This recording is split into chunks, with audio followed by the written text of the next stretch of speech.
बात कर रहे हैं रेडिएशन के लिए। रेडिएशन जैसे कोई ऑब्जेक्ट है टी टेम्परेचर पे और इससे एनर्जी बाहर आ रहा है, रेडिएशन। तो स्टीफेंस लॉ है इसके लिए, स्टीफेंस लॉ ऑफ रेडिएशन।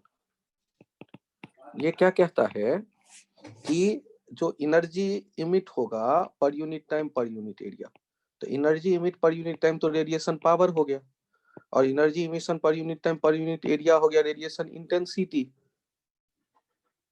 या फिर उसे कह सकते हैं, एक नया नाम दिया गया है ई, इमिसिव पावर। तो ये क्या है इमिसिव पावर? इसका ऐसा यूनिट है जूल पर सेकेंड पर मीटर स्क्वायर और वाट पर मीटर स्क्वायर। तो इन दोनों में से कोई भी इसका ऐसा यूनिट कहला सकता है। और ये स्टीफेंस लॉ क्या कहता है कि यदि ऑब्जेक्ट का टेम्परेचर कम है तो कम एनर्जी इमिट करेगा, और ऑब्जेक्ट का टेम्परेचर ज्यादा है तो per unit time per unit area ज्यादा एनर्जी इमिट करेगा। तो लॉ कहता है E proportional to T to the power 4।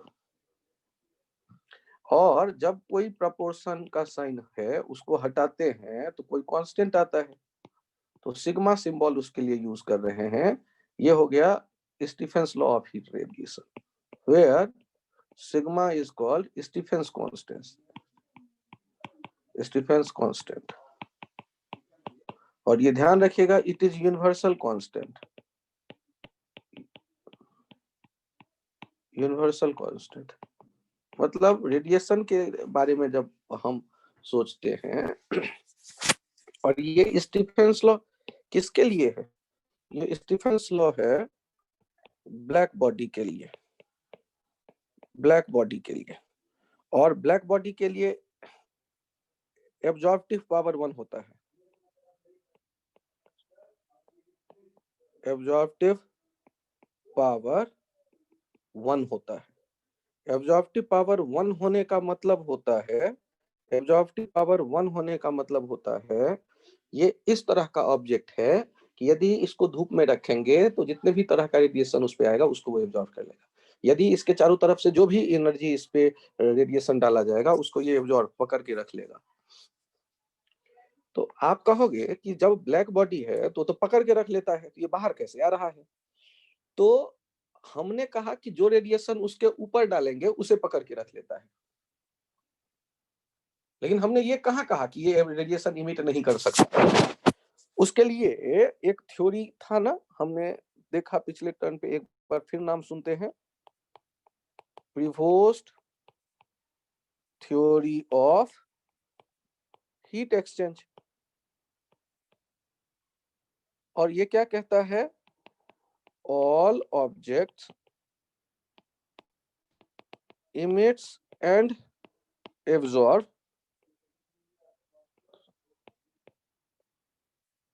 heat radiations at all temperature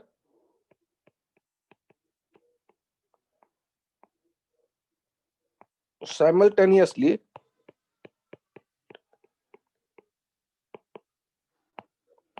at all time.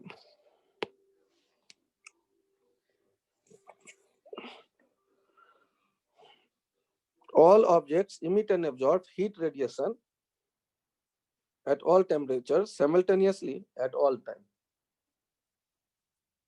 अब यहां हमने कहा ब्लैक बॉडी, और स्टीफेंस लॉ उसी के बारे में बात करता है। तो दो चीजें यहां चर्चा की गई, इमिशन की और एब्जॉर्प्शन की। और ये जो स्टीफेंस लॉ अभी वो किसके बारे में चर्चा कर रहा है? इमिशन के बारे में। और कैसे ऑब्जेक्ट से? ब्लैक बॉडी से। अब यहां मुझे उम्मीद है ये आप लिख चुके होंगे, आपके कॉपी पे है, तो मैं अगले पेज पे चलूं। Yes sir. यहां देखते हैं कि ये ब्लैक बॉडी जो है ये स्फेरिकल है, स्फेरिकल है, तो इससे जो इमिट हो रहा होगा एनर्जी E, ये कैसे लिखेंगे? 1/a dq/dt। ये तो हो गया इमिसिव पावर, और ये किसके बराबर देखते थे? E proportional to t to the power 4 और equals to E sigma t to the power 4। ये है स्टीफेंस लॉ। लेकिन यदि कोई कहता है कि dq/dt का वैल्यू बताओ, तो वो हो जाएगा E इंटू ए। पहले वाले रिलेशन से चेक करो, मतलब sigma t to the power 4 into A. Sigma t to the power 4 यहाँ स्फीयर होने पर 4πr², यदि रेडियस r हो तो ध्यान दीजिएगा ये dq/dt के लिए कौन सा टर्म यूज करेंगे? इमिसिव पावर नहीं, रेडिएशन पावर। ये dq/dt हो जाता है sigma t to the power 4 into A. तो एक टर्म हो गया इमिसिव पावर और एक टर्म हो गया रेडिएशन पावर। तो दो अलग अलग फॉर्मूले आपके सामने आ गए। इमिसिव पावर और एक हो गया रेडिएशन पावर।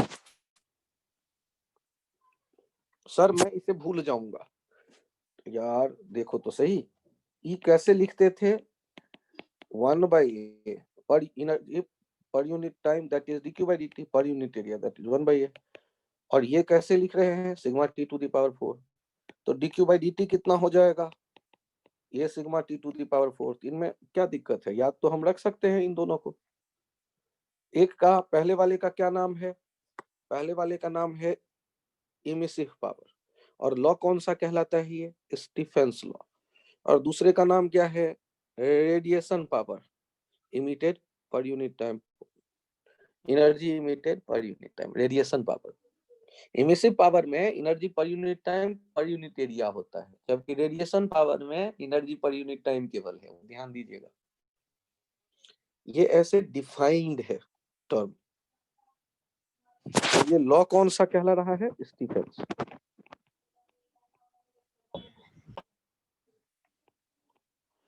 अब मुझे ये बताइए कि यदि मैं एक ऑब्जेक्ट छोटा देखता हूं r रेडियस का और t टेम्परेचर पे, और दूसरा बड़ा देखता हूं 2r रेडियस का t टेम्परेचर पे, ये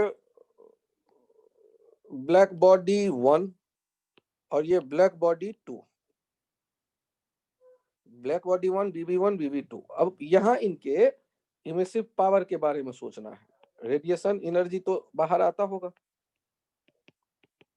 तो ये जो इमिशन बाहर आता होगा उनके E1/E2 का रेशियो बताइए, और dq/dt 1 और dq/dt जो दूसरे से रेडिएशन पावर बाहर आ रहा है 2 का रेशियो बताइए।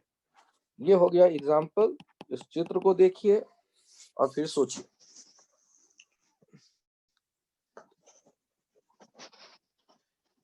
इमिसिव पावर किसका ज्यादा होगा? छोटे वाले बॉल का या बड़े वाले बॉल का? बड़े वाले का। बड़े वाले। अच्छा, इमिसिव पावर का डिफिनेशन क्या है? Energy emitted per unit time या energy emitted per unit time per unit area? Per unit time per unit area. तो जब per unit time per unit area की बात कर रहे हैं तो बॉल बड़ा हो या छोटा, हम तो पर यूनिट एरिया देख रहे हैं, तो बड़े का वो ज्यादा होगा। ये कैसे सोचा? तो सर मन में ऐसा ही विचार आ रहा है, बड़े का ज्यादा होगा। तो यार देखो ना, स्टीफेंस लॉ क्या कहता है? ई कहता है sigma t to the power 4।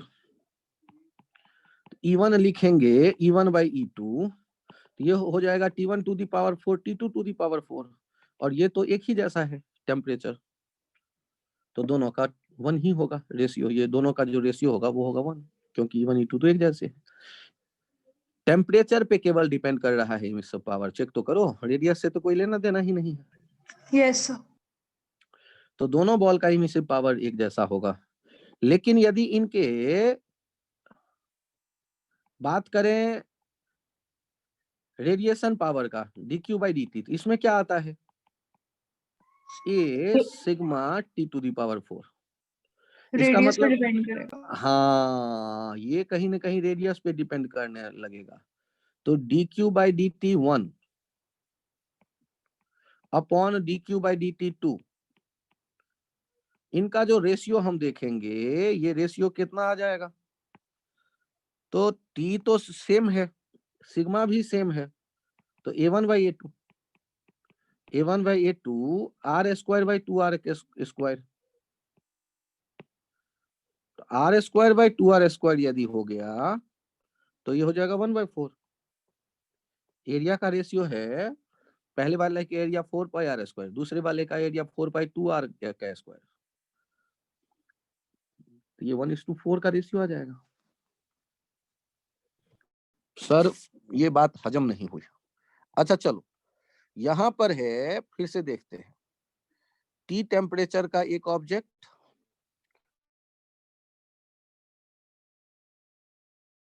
और आर रेडियस का, और दूसरी इसका 2t टेम्परेचर का। ये body 1 BB1, black body 1, black body 2। और आपको इस एग्जांपल में बताना है इमिसिव पावर जो 1 और 2 का रेशियो क्या होगा, और energy emitted per unit time जो है रेडिएशन पावर, उनका जो होगा, दोनों का जो वैल्यू। अब मुझे बताइए इमिसिव पावर किसका ज्यादा होगा, 1 वाले का या 2 वाले का? सेकंड वाले का। क्यों ऐसा क्यों लग रहा है कि सेकंड वाले का ज्यादा होगा? क्योंकि सर वो टी टेम्परेचर डिफरेंट है, डिपेंड करेगा। हाँ, तो E1 by 1:16। E2 हो जाएगा sigma T⁴ upon sigma 2T⁴, 1/16 हो गया। ये 1/16 हो गया। मुझे उम्मीद है आपको ये समझ में आ गया होगा। और यदि आप बात करते हैं dq/dt 1 अपॉन dq/dt 2, तो ये हो जाएगा a1 sigma T1⁴, a2 sigma T2⁴। बहुत बढ़िया।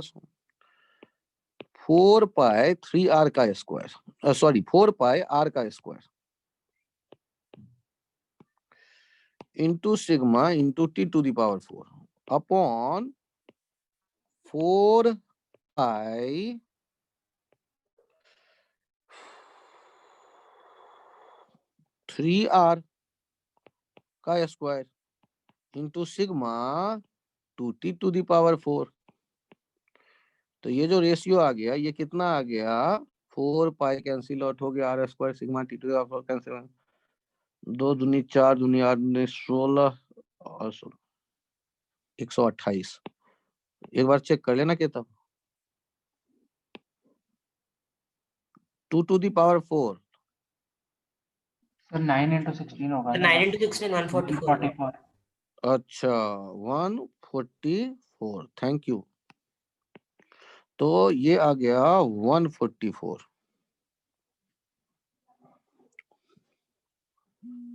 तो हम लोगों ने, ठीक है, बहुत बढ़िया प्राप्ति। तो अब मुझे ये बताओ, दो टर्म हमने चर्चा की। एक हमने कहा स्टीफेंस लॉ से, स्टीफेंस लॉ से हमने क्या कहा? स्टीफेंस लॉ ये कहा कि यदि कोई टेम्परेचर T पे है तो इससे जो रेडिएशन बाहर आ रहा होगा, वो जो उसकी जो इमिसिव पावर होगी, ये टेम्परेचर के फोर्स पावर के प्रोपोर्शनल है। और ये लिखते हैं सिग्मा T⁴। ये ब्लैक बॉडी के लिए ऐसा। और ब्लैक बॉडी कहते हैं जिनकी एब्जॉर्प्शन की कैपेबिलिटी 100% है। जो भी रेज उसके ऊपर डालते हैं उसे वो एब्जॉर्ब कर लेता है।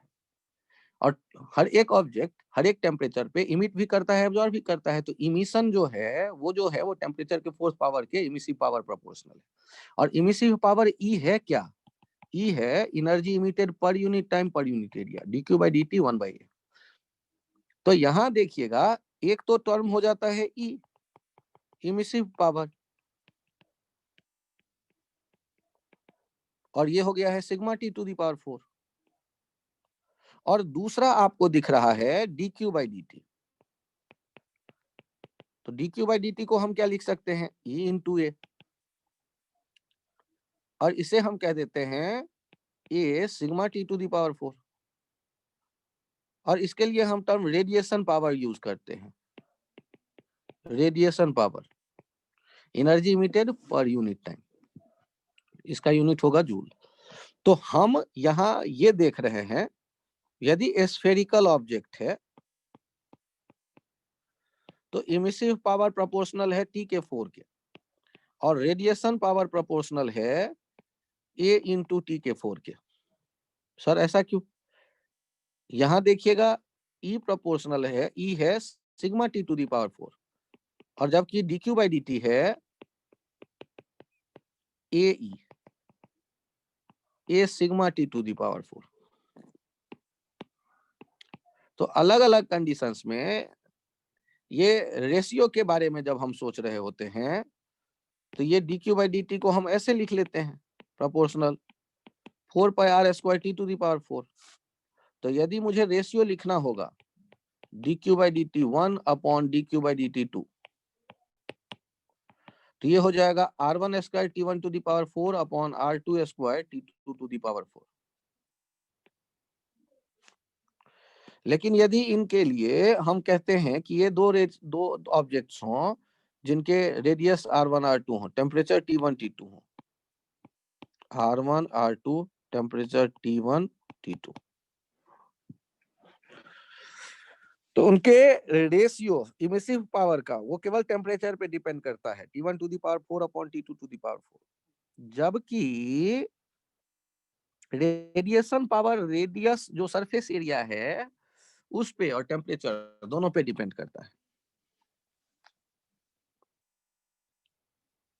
सबसे पहले हमने इमिसिव पावर वाला स्टीफेंस लॉ देखा कि energy per unit time per unit area, इसको हमने कह दिया इमिसिव पावर। और इमिसिव पावर को ई से शो करने रहे कैपिटल ई से, और इमिसिव पावर जो है वो देखा गया टी के पावर के 4th पावर के प्रोपोर्शनल, और कांस्टेंट प्रोपोर्शनैलिटी का गया सिग्मा, जिसे कहते हैं स्टीफेंस कांस्टेंट। ये एक यूनिवर्सल कांस्टेंट है। यदि कोई ये कहता है आपसे कि स्टीफेंस कांस्टेंट का बताओ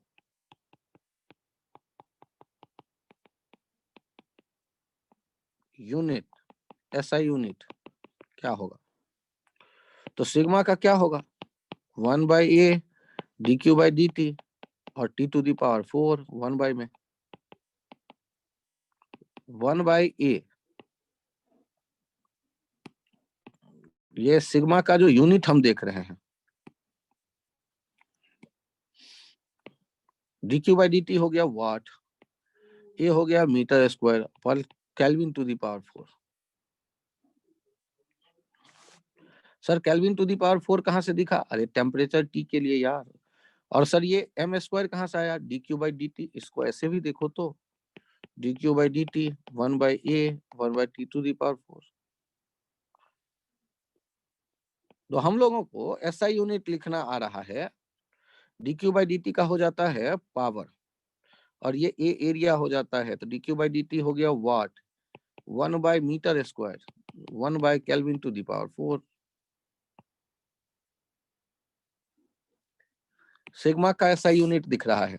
सिग्मा का यदि कोई डायमेंशन पूछ दे तो सिग्मा का डायमेंशन पूछ दे तो सिग्मा का डायमेंशन ये हो जाएगा E by T to the power 4। E क्या था? Energy emitted per unit time per unit area.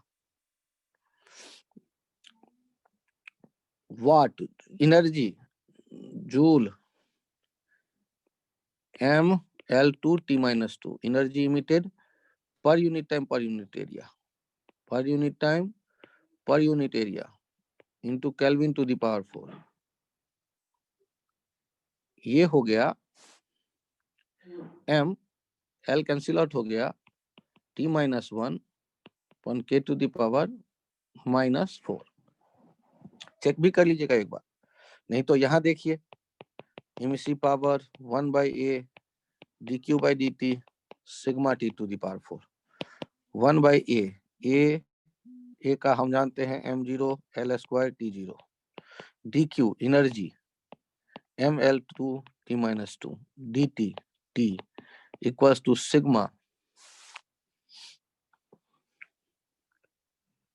ये टी टाइम वाला टी है और टी वहां केल्विन वाला है, टेम्परेचर वाला, theta two the power 4। Dimension की बात कर रहे हैं। ये जो देखेंगे एलएचएस में डायमेंशन और आरएचएस में एक जैसा, तो ये एल स्क्वायर इससे चला गया, तो ये सिग्मा का डायमेंशन हो जाएगा, चेक कर लीजिएगा, T to the power m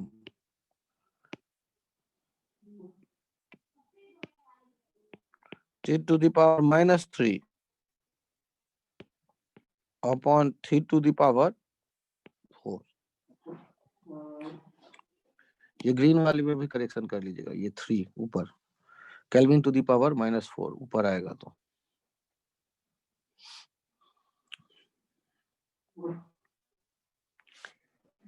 हम लोग एक बार कोशिश करते हैं कि एक स्फीयर है और एक सिलेंडर है, इन दोनों के टेम्परेचर T है, दोनों का रेडियस R है, दोनों के इमिसिव पावर का रेशियो बताइए, E1/E2, BB1 BB2, ये इमिसिव पावर का रेशियो बताना है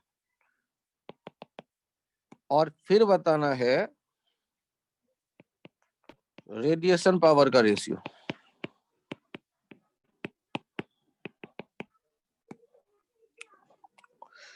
तो यहां भी हीट बाहर आते देखो और यहां भी हीट बाहर आते देखो।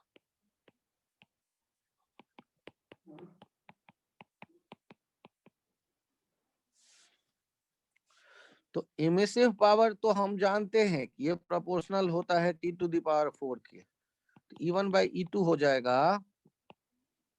1/1, क्योंकि टेम्परेचर दोनों के सेम दिए गए। लेकिन रेडिएशन पावर कहीं ना कहीं एरिया पे डिपेंड करता है। E equals to A sigma T to the power 4 proportional to A। तो आप जब dQ/dt, सॉरी ये है dQ/dt,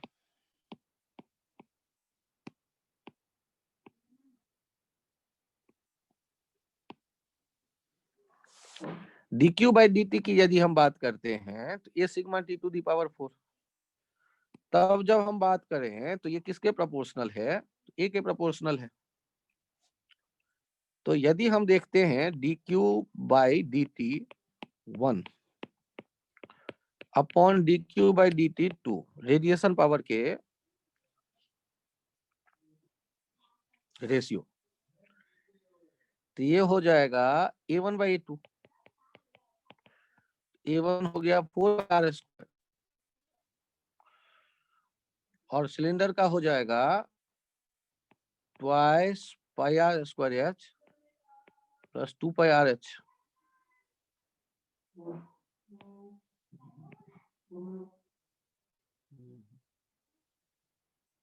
यहां पर चेक करिएगा रेशियो जो आ रहा है,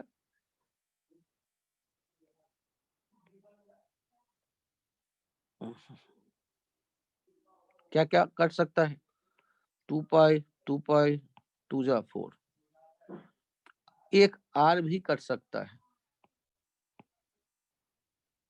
तो ये रेशियो आ जाएगा R अपॉन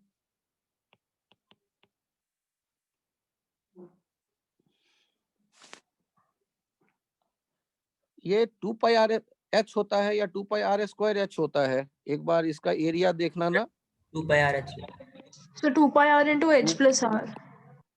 अच्छा, तो इनके लिए जो लिख रहे होंगे dQ/dt A sigma T to the power 4, A के बदले एक तो हो गया कर्व सरफेस का एरिया 2πRH, और यदि प्लेन सरफेस एरिया भी दोनों तरफ देख रहे हैं तो पाई आर स्क्वायर का ट्वाइस और sigma T to the power 4, ये D Q by D T 2 के लिए हमने लिख दिया। और स्फेयर के लिए यदि देखते तो D Q by D T था A sigma T to the power 4,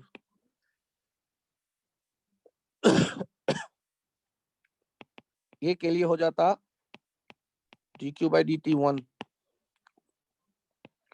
4 pi R square T to the power 4। तो रेशियो हम देखना चाहते हैं, D Q by D T 1 upon D Q by D T 2, ये कितना आ जाएगा 4 pi R square T to the power 4 2 pi R H plus 2 pi R square into sigma T to the power 4। तो sigma T to the power 4 का तो कोई काम ही नहीं है, वो तो वैसे ही चला गया। यहाँ भी ऊपर में भी एक सिग्मा देखो होता, वीडियो ऑन हो गया। ये टी के पावर 4 वाला भी कैंसिल आउट हो गया, ये पाई वाला भी कैंसिल आउट हो गया और 2 भी देखते हैं कैंसिल आउट होगा, एक आर भी कॉमन आ रहा है तो 2r upon H plus R. हाँ r plus h plus r, ये हम लोगों ने चेक किया, ये वैल्यूज हमारे पास आ गया।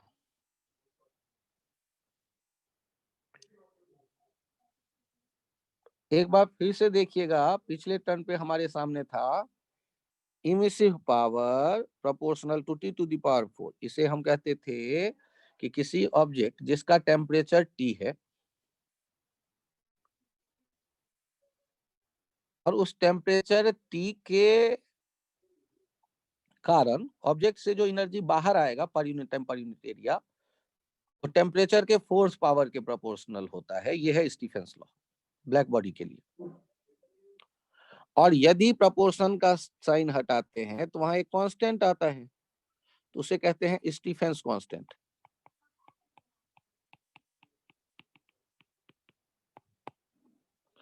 और फिर हमने कहा कि ये इमिसिव पावर है। इमिसिव पावर मतलब एनर्जी पर यूनिट टाइम जो बाहर आ रहा है ब्लॉक से और पर यूनिट एरिया, तो D Q by D T 1/।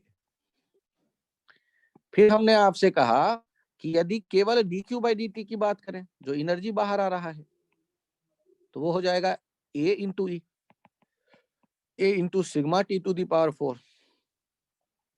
और यदि स्फेयर है तो एरिया हो जाता 4 pi R square sigma T to the power 4। Otherwise कोई और ऑब्जेक्ट है तो जो सरफेस का एरिया है वो सरफेस का एरिया ले ले।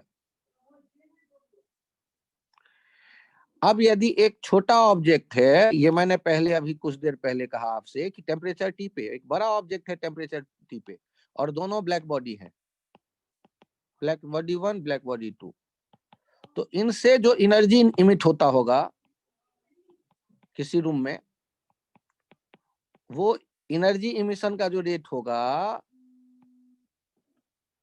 इमिसिव पावर का नहीं। तो पहले इन दोनों हरे रंग वाले बॉल को देखो, ग्रीन कलर वाले बॉल को, दोनों बॉल को देखो,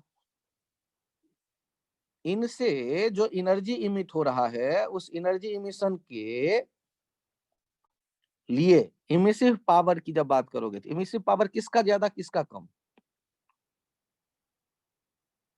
इमिसिव पावर किसका ज्यादा किसका कम? सेम होगा दोनों का। हाँ, तो फिर से हम लोग देखा कि इमिसिव पावर जो है वो प्रोपोर्शनल होता है टी टू दी पावर 4 के। टी तो सेम है, तो E1 बाई E2 यदि हम देखते तो ये हो जाता 1। लेकिन जब आप बात करते हैं रेडिएशन पावर का, radiation power D Q by D T को कहते हैं, तो वो E टाइम्स ए है, E तो एक जैसा है, तो D Q by D T किसके प्रोपोर्शनल हो जाएगा? एरिया के। और एरिया किसके प्रोपोर्शनल है? सरफेस का आर स्क्वायर के। तो उनका जो रेशियो आ जाएगा, यदि एक का रेडियस है आर और दूसरे का रेडियस है 2r, तो ये हो जाएगा 1/4। जिसका रेडियस ज्यादा उसका एरिया ज्यादा, रेडियस डबल तो एरिया 4 गुना। तो एरिया का जो रेशियो होगा 1:4 वही हो जाएगा रेडिएशन पावर का रेशियो।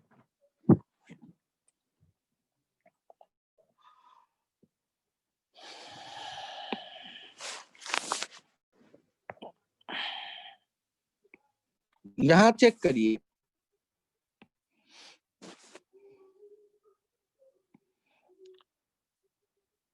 आपको मैंने पिछले टर्न पे बताया स्टीफेंस लॉ, इसके लिए ब्लैक बॉडी के लिए, जिसके लिए ए का वैल्यू क्या था 1, ए को कहते थे एब्जॉर्प्टिव पावर।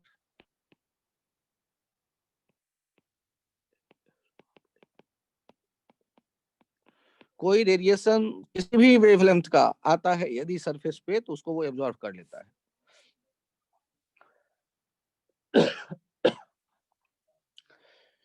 अब यदि उसका टेम्परेचर T है, तो इससे जो इमिट हो रहा था energy per unit time per unit area, उसको कहते थे एमिसिव पावर। ये प्रोपोर्शनल था T⁴ के, ये कहते थे सिग्मा T⁴। ये था स्टीफेंस लॉ।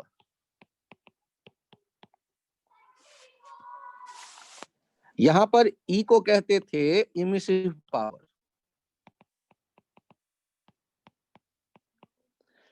और यहीं पर हमने चर्चा किया कि E को लिखते हैं energy emitted per unit time per unit area. तो energy emitted per unit time dQ/dt है वो A इंटू E, और इसके लिए एक टर्म यूज करते हैं radiation power, A sigma T⁴। ये मैंने 3 बार 4 बार आपको कहा कि कॉपी पे लिखकर इन्हें याद कर जाइए कि एमिसिव पावर टेम्परेचर पे डिपेंड करता है, वो एरिया से उसका कोई लेना देना नहीं। जबकि रेडिएशन पावर में जिसका एरिया ज्यादा होगा और टेम्परेचर ज्यादा होगा, उसकी रेडिएशन पावर ज्यादा होगी। एनर्जी पर यूनिट टाइम जो इमिट हो रहा होगा ब्लॉक से, वो ज्यादा इमिट हो रहा होगा। तो स्टीफेंस लॉ क्या कह रहा था वो हमने देखा कि एनर्जी जो इमिट होगा per unit time per unit area, वो टेम्परेचर जो भी है ब्लॉक का, वो फोर्स पावर उसके प्रोपोर्शनल होगा। और जी एनर्जी इमिटेड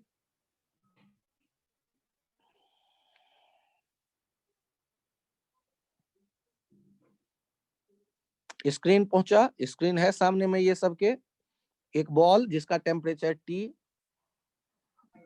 ब्लैक बॉडी उसके नीचे लिखा है मैंने। No sir.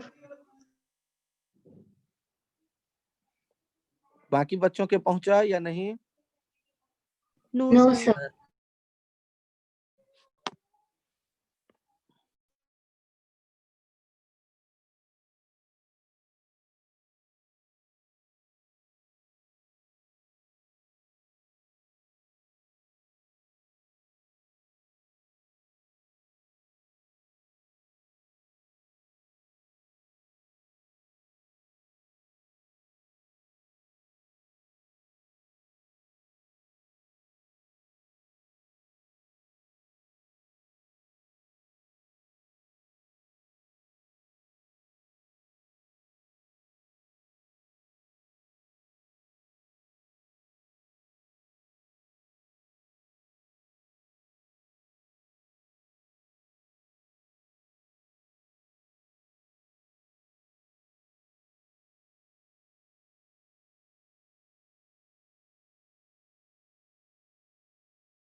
अब पहुंचा क्या?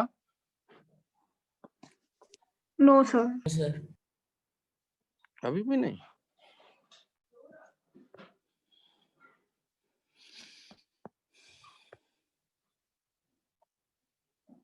अब तो पहुंचना चाहिए।